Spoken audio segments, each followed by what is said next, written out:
नमस्कार. मी भाऊ तोरसेकर. तुम्ही बघत आहात प्रतिपक्ष. मित्रांनो, मुद्दाम वेळ काढून सामनामध्ये संपादकांची, कार्यकारी संपादकांनी घेतलेली 2 भागातली मुलाखत बघितली आणि वेळ काढून बघितली. अत्यंत निरस आणि कंटाळवाणा प्रकार असला तरी तो बघितला. याचं कारण असं की त्यात काहीतरी नवीन सापडतंय का. म्हणजे हीच मुलाखत गेल्या वर्षी दाखवली तरी चालली असती, आणखीन 1 वर्षानंतर दाखवली तरी चालणार आहे, किंवा 2 वर्ष मागे दाखवली तरी चालली असती, कारण त्याच्यात नवीन काहीच नाही. हा, एक नाही म्हणायला, 1 वर्षापूर्वीपेक्षा एकच फरक आहे. तो म्हणजे मध्ये लोकसभा आणि विधानसभा निवडणुकीचं थोडं त्यांचं जे आकलन आहे ते आलंय. बाकी मग ठीक आहे. भाजपला किंवा मोदींना, शहांना, फडणवीसांना, शिंदेना शिव्या टोमणे यापेक्षा काहीही नाही. आणि ज्या वेळेला महाराष्ट्रातल्या भरभक्कम बहुमत असलेल्या महायुतीला आव्हान देण्याचं राजकारण करायला उद्धव ठाकरे कंबर कसून उभे आहेत, असं वारंवार सांगितलं जातं. प्रामुख्याने माध्यमातून धडाडली तोफ वगैरे वगैरे भाषा वापरली जाते. तेव्हा कळत नाही की नेमकं उद्धव ठाकरे काय करतायत. जे महाराष्ट्राचं प्रस्थापित राजकारण आहे, त्या राजकारणाला छेद देण्यासाठी संघटना बांधली पाहिजे, पक्ष वाढवला पाहिजे, ह्या सगळ्या गोष्टी आहेत. पण मुळातच आपण ज्या कारणामुळे, ज्या धोरणामुळे, ज्या बोलण्यामुळे तोंडघशी पडलो आणि साप राजकारणातून नेस्तनाबूत झालो आणि आपल्याबरोबर आपला पित्याने वाढवलेला पक्ष देखील जमीनदोस्त करून टाकला. तर असं का झालं? आपल्याकडून काही चूक झाली का?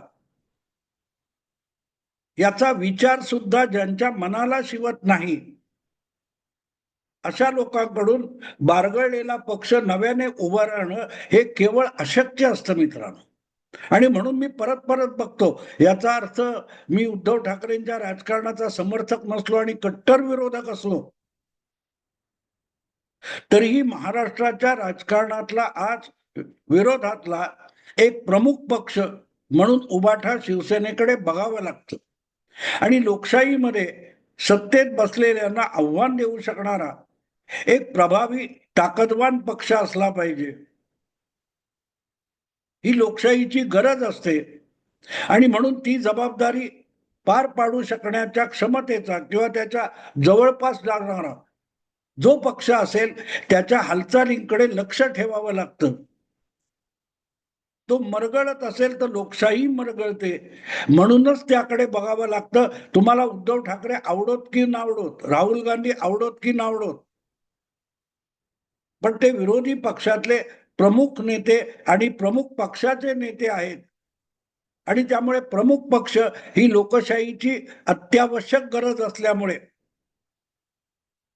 त्या पक्षाची काही डागडुजी चालू आहे की नाही, आगामी राजकारणामध्ये हे लोक सत्तेला पर्याय होऊ शकतील की नाही, आणि सत्तेला पर्याय होण्याचा प्रयास तरी करतायत की नाही, पर्याय होऊ शकतात की नाही, यावर लक्ष ठेवावं लागतं. आणि त्याचं कारण, जो पक्ष सत्तेत आहे त्याला जर समोर आव्हान दिसलं नाही, आपल्या सत्तेला धोका आहे असं दिसलं नाही, तर तो सत्तेत बसलेला पक्ष हा निरंकुश होऊन जातो.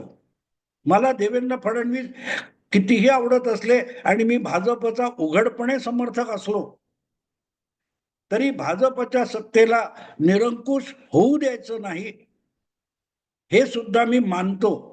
कारण ज्या वेळेला भाजप हा निरंकुश होईल त्या क्षणी त्याची सुद्धा काँग्रेस व्हायला वेळ लागणार नाही. अल्पमतात असताना उद्धव ठाकरे मुख्यमंत्री झाले, त्यांच्या पक्षाची तेवढी ताकद नव्हती, तरीही आपल्याकडे 170 वगैरे आमदारांचा पाठिंबा आहे. म्हणून ज्या पद्धतीमध्ये उद्धव ठाकरे निरंकुश होऊन बेछूट वागत होते, त्यामुळे त्यांच्या पक्षाची झालेली अवस्था बघा. त्या काळात त्यांचं समर्थन करणारे आणि त्या चुकीवर सुद्धा पांघरून घालणारे आजही उद्धव ठाकरेंना जागे व्हा, या भ्रमिष्ठावस्थेतून बाहेर पडा, तुम्ही मुख्यमंत्री नाही आहात हे सांगायला धजावत नाही. 3 वर्ष उलटून गेली, उद्धव ठाकरे यांना मुख्यमंत्री पदावरून पाय उतार व्हावं लागलं, तरीही त्या सत्तेच्या नशेमध्ये, गुंगीमध्ये हा माणूस अजूनही वावरतोय आणि मी हे केलं, मी ते केलं, हे आपली पाठ थोपटून घेतोय. तुम्ही एवढं महत्वाचं कार्य केलं असतं तर इतका तुमच्या पक्षाचा काय म्हणतात तो बोऱ्या वाजला नसता, बोजवारा उडाला नसता. आणि म्हणून हे सगळं समजून घेऊन आपल्या चुका दुरुस्त करण्यासाठी चेंज द कोर्स असं इंग्रजीमध्ये म्हणतात, की तुमच्याकडून राजकारण करताना किंवा लढाई करताना जर काही चूक झाली असेल तर ती चूक दुरुस्त करून पुढे जायला पाहिजे. लोकसभा निवडणुकीमध्ये 400चा नारा देणाऱ्या भाजपला निकाल लागले तेव्हा दणका बसला होता आणि त्यातून सावरून अवघ्या 6 महिन्यामध्ये त्यांनी त्यातून सावरून आपल्या त्रुटी शोधल्या, त्या दूर केल्या, चुका ओळखल्या, त्यामध्ये दुरुस्ती केली. त्याचा फायदा हरियाणा आणि महाराष्ट्र अशा दोनही राज्यामध्ये भाजपला मिळाला. त्यावर ईव्हीएमचा विजय असा शिक्का मारल्यामुळे हरियाणात काँग्रेस आणि महाराष्ट्रामध्ये महाविकास आघाडीच्या ज्या घोडचुका आहेत त्याचे परिणाम संपत नसतात. किती किती तुम्ही बारगळत केलात हे बघा. आणि याची कबुली एक प्रकारे थोडीशी कबुली लोकसभेच्या यशाच्या नशेत तू मैमय सुरू झालं आणि त्याचे दुष्परिणाम झाले हे सुद्धा उद्धव ठाकरे या मुलाखतीतून मान्य करतात. पण तेच महत्वाचं होतं. शेवटी लढाई जोपर्यंत संपत नाही तोपर्यंत लढाई जिंकली म्हणून जल्लोष करणं किंवा विजयी यात्रा करणं म्हणजे काय असतं त्याचे परिणाम आपण शेजारी देशामध्ये पाकिस्तानमध्ये बघतोय. त्यातून खूप शिकण्यासारखं असतं. पण उद्धव ठाकरे त्याकडे बघायला सुद्धा तयार नाही. आपल्या चुका झाल्या यापेक्षा मतांचा घोळ झाला, राहुल गांधी म्हणतात कोण कोर्टात गेलं, हे सगळं रडगाणं परत परत गाऊन काडीचाही उपयोग नाहीये. एकनाथ शिंदे तुमचा पक्ष घेऊन गेले, त्याला सुप्रीम कोर्टात देखील अजून निकाल लागलेला नाही आणि निवडणूक आयोगाकडे किंवा विधानसभेमध्ये त्याचा निकाल लागलेला आहे. तेव्हा ते रडगाणं सोडून नव्याने आपल्या पायावर उभं राहणं आणि आपला पक्ष संघटितरित्या उभा करणं हे महत्वाचं काम आहे. त्याकडे वळायला माणूस तयार नाही आणि म्हणून एक एक माणूस तुम्हाला सोडून जातोय. तर बाकी शिंदेने काय केलं सोडा, त्यांनी खोके घेतले, काय केलं, गद्दारी केली, विसरून जा. आज त्यानंतर विधानसभा निवडणुकीचे 6 महिने उलटून जात असताना अजूनही तुम्हाला माणसं का सोडून जात आहेत याचा तर विचार कराल. जे काय खोके दिले ते पहिल्या 40 आमदारांना दिले असतील, ईव्हीएम मध्ये घोळ केला असेल, पण तरीही त्यानंतर तुमच्या बरोबर विश्वासाने आणि निष्ठेने राहिलेले आणि तुमच्यासाठी लढलेले, त्यासाठी अगदी एकनाथ शिंदे वगैरे मंडळींना शिव्या शाप देणारे तुमचे सहकारी गेल्या 6 महिन्यात त्याच शिंदेकडे का जात आहेत याचा तरी विचार उद्धव ठाकरेंनी केला पाहिजे. जर पक्ष परत उभा करायचा असेल तर आणि पक्ष संपूर्ण संपवायचा असेल तर अजिबात विचार करण्याची गरज नाही. आणि म्हणून ही सामनाची जी कार्यकारी संपादकांची घेतलेली मुलाखत बारकाईने बघितल्यावर एक लक्षात येतं की आपला पक्ष परत उभा राहणार नाही आणि आता हवा तितका काळ अनाजी पंतांनी म्हणजे देवेंद्र फडणवीस आणि त्यांच्या पक्षाने हवं तसं महाराष्ट्रात राजकारण करावं. आम्ही लढण्याची हिंमत हरवून बसलोय, आम्ही फक्त यापुढे रडत राहणार आहोत याची ग्वाही देणारी ती मुलाखत वाटली. नव्या जोमाने आपण कसे उभे राहणार आहोत याचा कुठेही एक संकेत दिला जाईल, सिग्नल दिला जाईल असं एकही वाक्य उद्धव ठाकरे यांच्या त्या सगळ्या मुलाखतीमध्ये नाहीये. सगळे सोडून गेले असतील, ज्यांना ज्यांना मी काय काय दिलं वगैरे वगैरे ते गेले, पण तरीही बाळासाहेबांची पुण्याई आणि लोकांचा विश्वास, ही सहानुभूती माझ्या मागे आहे. अरे ती सहानुभूती प्रत्यक्ष निवडणुकीच्या वेळेला कुठे गेली? त्याला आता 8 महिने झाले, तरीही तुमच्या डोक्यात शिरत नसेल तर तुम्ही असली बडबड करून, असली वक्तव्य करून देवेंद्र फडणवीसांना एक गॅरंटी देत आहे की तुम्ही निश्चिंत राहा, तुम्ही निश्चिंत राहा, तुमच्या सत्तेला धोका नाही आणि पुढच्या निवडणुकीत सुद्धा तुम्हाला धोका नाही. हेच उद्धव ठाकरे यांनी त्या मुलाखतीतून सांगितलंय असं म्हणावं लागतं. काल परवा झालेल्या पावसाळी अधिवेशनामध्ये देवेंद्र फडणवीसांनी अतिशय हलक्या फुलक्या टोमणेबाजी केली, नाही असं नाही, की पुढची 4-4.5 वर्ष तरी आम्ही पलीकडे विरोधी पक्षात बसण्याचा काही स्कोप नाहीये. किती काही प्रयत्न तुम्ही केलेत किंवा कोणी केलेत तरी आम्हाला सत्तेतच बसावं लागेल, फडणवीस आणि त्यांच्या मित्र सहकारी पक्षांना. हा, पण तुम्हाला इकडे येण्याचा स्कोप आहे.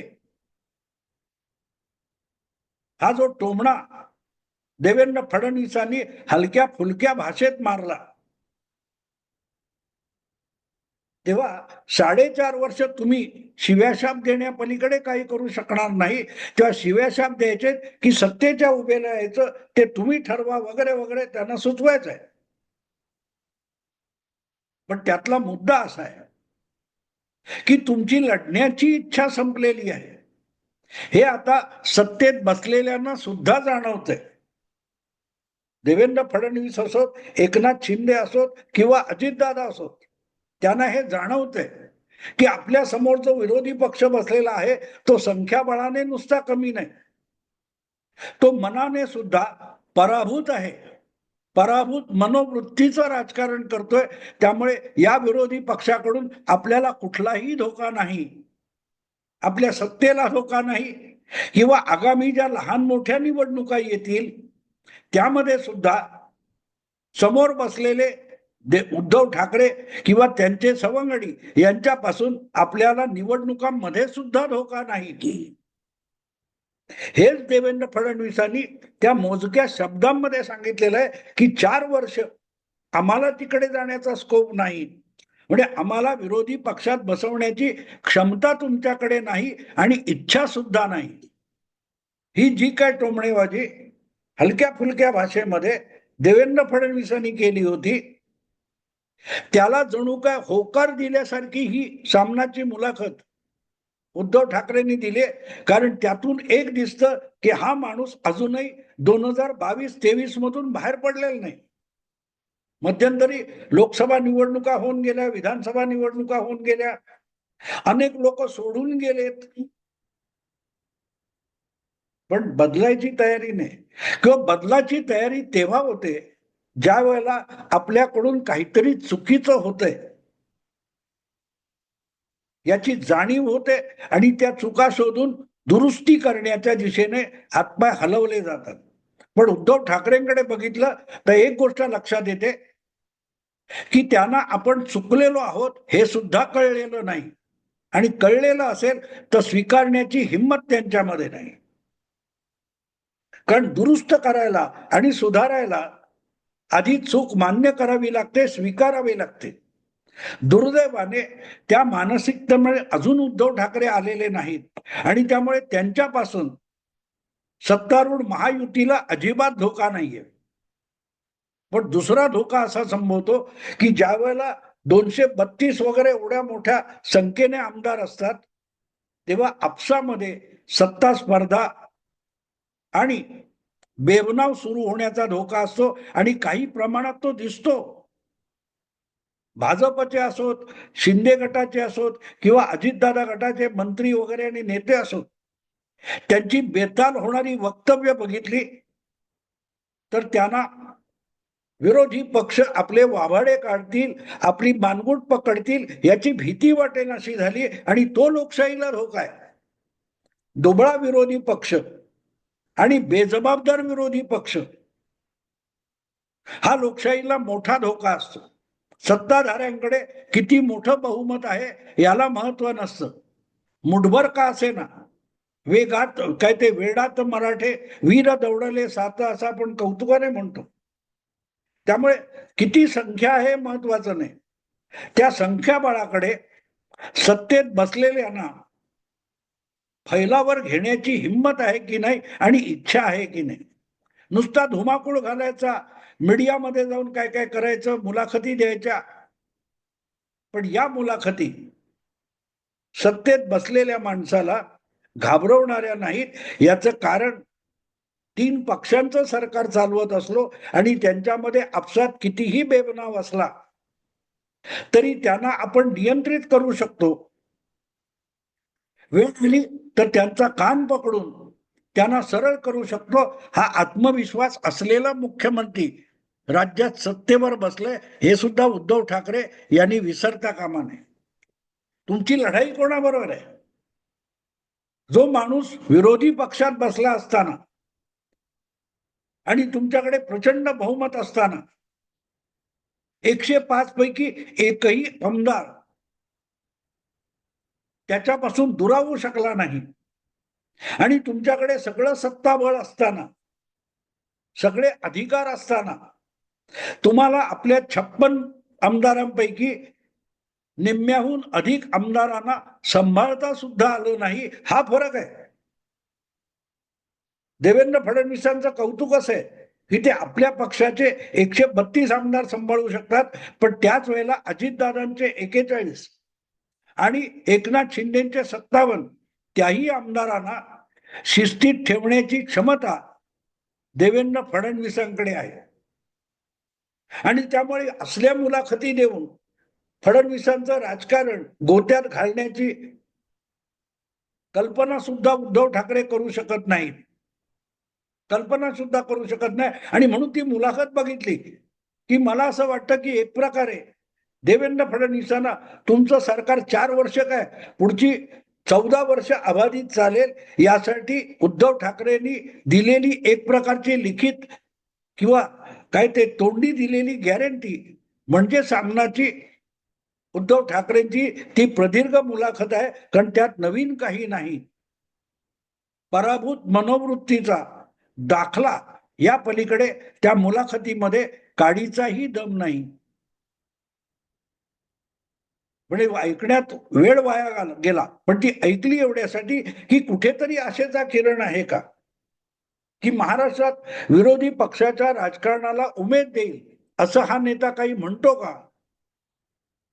यासाठी मी बारकाईने ती मुलाखत ऐकली. निराशा झाली मित्रांनो.